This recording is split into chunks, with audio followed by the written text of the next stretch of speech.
Hello, friends. Welcome to We've Got Books. This is Larry Greene welcoming you from North Texas, where we're known for our Tex-Mex cuisine, Southern hospitality, and bluebell ice cream. My wife, colleague, and award-winning writer, Anne Greene, and I are happy you joined us. We've Got Books features a variety of genres to tickle your imagination. We feature guest authors and their books, along with my wife's books. You'll become acquainted with different authors and learn why they write and how they create unforgettable stories. And today I am interviewing our own author, Anne Greene, and her spine-tingling book, Masquerade Marriage. Masquerade Marriage is the first best-selling and standalone book of a two-book Scottish historical romance collection. The sequel is called Marriage by Arrangement.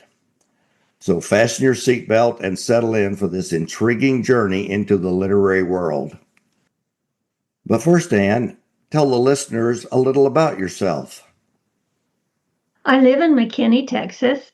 I was born in Ohio, then moved to San Diego, and then to Chicago before I settled here in Texas. I graduated from the University of Texas at Dallas, summa cum laude with a degree in literary studies, but worked as a legal assistant for a few years. I also worked as a real estate agent, and then Hubs and I ran our own photography studio before he, a colonel in the Army, was deployed to Iraq. Not wanting to run the photography studio alone, I closed shop. And at that point, I began my dream job, writing Christian fiction. As my military wife, did you enjoy traveling with me to foreign countries? Oh, from a small child, I've always wanted to travel. And married to you, I've enjoyed a thrilling life, visiting many overseas countries. I've been blessed to visit 40 different foreign countries, plus every state in our beautiful United States. And did you set any of your books in those countries, or do you set your books only in America? Some of my books take place in foreign countries, and some here in the U.S. I found Turkey to be one of the most exotic countries I've visited, and wrote a suspense novel, Shadow of the Dagger, set in Turkey. You and I traveled to the British Isles, England, Scotland, Ireland, and Wales, and I set a two-book historical series in Scotland titled Masquerade Marriage and Marriage by Arrangement. As you'll learn today, the books cover some of the most turbulent times Scotland faced. I enjoy reading about books that take place in foreign countries, but I also like books set here at home in the U.S. Give us a taste of where you set your books here at home. I've always been interested in women leaving their comfort zones and entering exciting and even dangerous jobs. You'll discover some of this exhilaration and passion in my World War II books, Angel with Steel Wings and A Codebreaker's Christmas Surprise. Both historical romances are set here in the United States. As with all your books, I have read both Angel with Steel Wings and A Codebreaker's Christmas Surprise and really enjoyed them. I highly recommend both. What genre of Christian fiction do you write?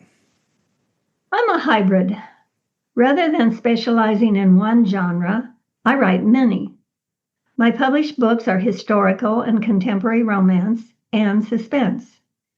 I write series and standalone books.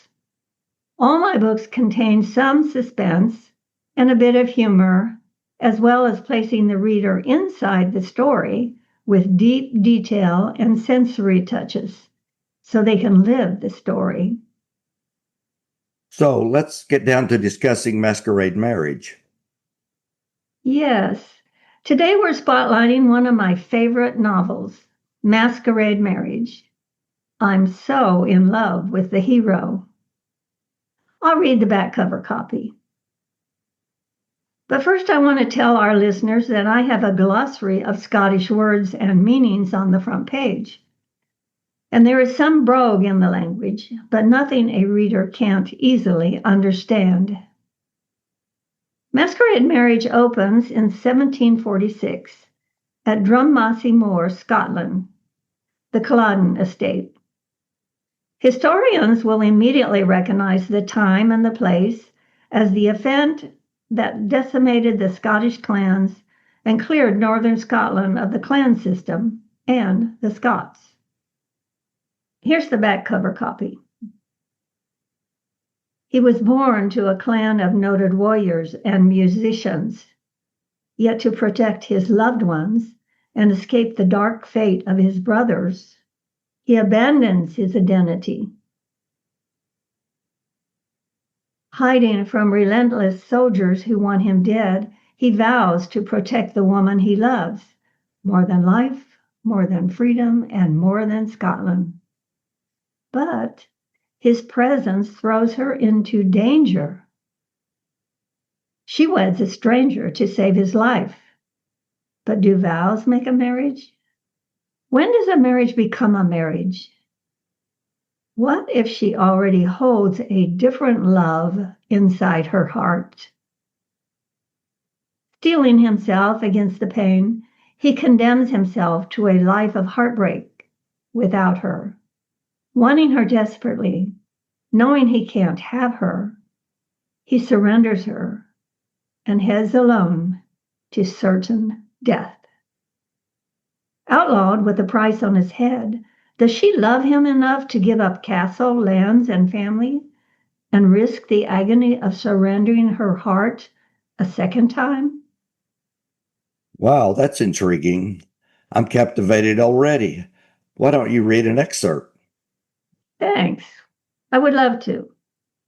This reading is in the heroine, Lady Megan McMurray's point of view. And this is where the hero and heroine meet. Like a determined hero, the fugitive warrior strode through the door at the far end of the tiny stone kirk. Megan's eyes widened, her clenched jaw relaxed. Some of her dread dissolved. Gracious, Molly, her Irish maid, whispered from where they stood together in the vestibule. Impressive. He stopped in front of the small hand-carved altar, then half turned toward her. Megan pulled in an uneven breath. This Highlander wearing formal kilts was no scrawny lad grown older, nor was he a big hairy Scot with a beard. The tall, strapping soldier stood with legs braced, as if about to do battle. Though she'd known Brodie when she still wore short skirts, this blonde warrior was far more than she expected. He made her heart skip and her pulse throb in her temples. The man looked a leader, but would he suit her plan? Would he be biddable? Doubt niggled at the back of her brain. Brodie's thick hair swept the color of his snowy linen shirt. The lace-trimmed cuffs matched the white jabot at his muscular throat. He'd fastened his crimson and black tartan with a silver brooch on his wide right shoulder. His long tartan draped until caught by a thick leather sword belt, then drooped below his well-developed calves. A claymore, dirk, and sporran completed his wedding attire. Megan suppressed a shudder. The English outlawed kilts. With his dress, Brodie spat in the face of the English and further imperiled his life. Why? He turned full around to meet her gaze. A startle quivered her chest. Brodie's face, lean and tan from living on the land, sported a large bruise on his left temple. Still, the yellowing purple splotch detracted not at all from his stern, good looks. Was this his only wound? It didn't look terribly serious. His intense sapphire stare blazed a trail across the empty wooden pews toward her. His gaze made her feel dizzy, as if she'd just danced a fast reel with a lively partner. She bit her lip. Molly grinned and handed her the flowers. Megan gripped her bouquet of sky blue forget-me-nots, beneath which she concealed Jamie's love letters. Her throat tightened. If only it were Jamie who waited for her, rather than that almost stranger. Burly, familiar Jamie, not this dangerous-looking man. Her heart tripped faster than water over rapids. Brody was too tall, too obviously a Highlander. How could she hope to pass him off as a lowland laird? How could she mold this imposing man to fit her plan?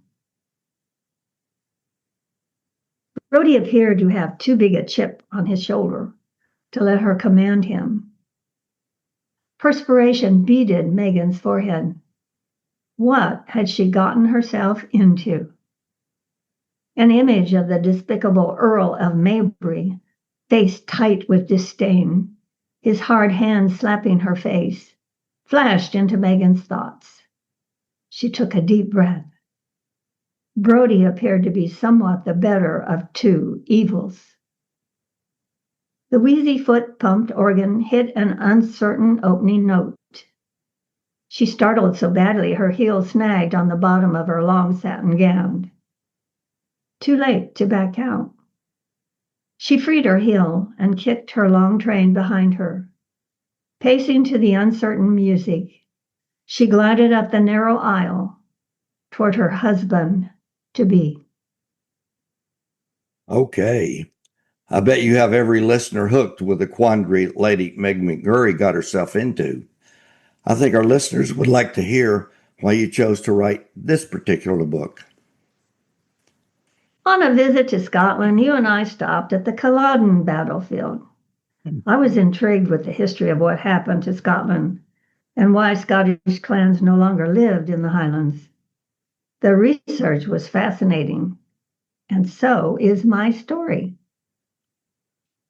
So, why do you write Christian fiction? To me, writing a book without God in it would be like living my life without acknowledging God. My characters face problems and dangers they need to overcome. They have flaws that they must confront. In my own life, I find only God has the answer and the means to conquer these difficulties. So trying to triumph over these obstacles, leaving God out of the solution, would be unnatural. That doesn't mean my characters or I give supernatural answers, but we often do get leading from the Lord. Good to know. Do you have anything else you'd like to share with your readers? You can tell them about your newsletter and website. I have a web page I'd love for listeners to visit. You can find my web page at annegreeneauthor.com. That's ANNEGREENE author.com. My web page posts pictures of all my books and also pictures of my travels, shows some of my oil paintings, offers a brief biography, and provides listeners with a synopsis of my books, plus a link where you can buy them. I post information about my husband's military career there. Also, most importantly, you can join my newsletter on my webpage. My newsletter brings you up to date on my new books released and events in my life. Did I mention? Often in my newsletter, I give away autographed copies of my books. I would love to have our listeners join my newsletter and get to know me. Plus, I get to know them. Also, if you enjoy audiobooks, almost all my books have been narrated into audiobooks and are available on Amazon. And of course, all are available as ebooks, and just recently they have been translated into Spanish. That's good to know. Thank you, Anne. This has been an educational as well as an exciting discussion. But once more, the time has sped by, so we must say goodbye from deep in the heart of Texas. We hope you've enjoyed your time with us as much as we enjoyed having you. Join us next week when we interview Janetta Fudge Messmer, another fascinating Christian author. Listeners, we're so glad you joined us. Be sure to listen to the 50 other podcasts listed on We've Got Books. All our podcasts are short, fun, and introduce you to other authors and their books. You can find all the books we mentioned on Amazon. Look up the author's name and the book he or she discussed. Anne Greene and I are saying goodbye for now, and read a good book for education, for a boost in your day, or just for pure fun. We hope you'll choose a book you learned about right here on We've Got Books. See you next time. Keep reading.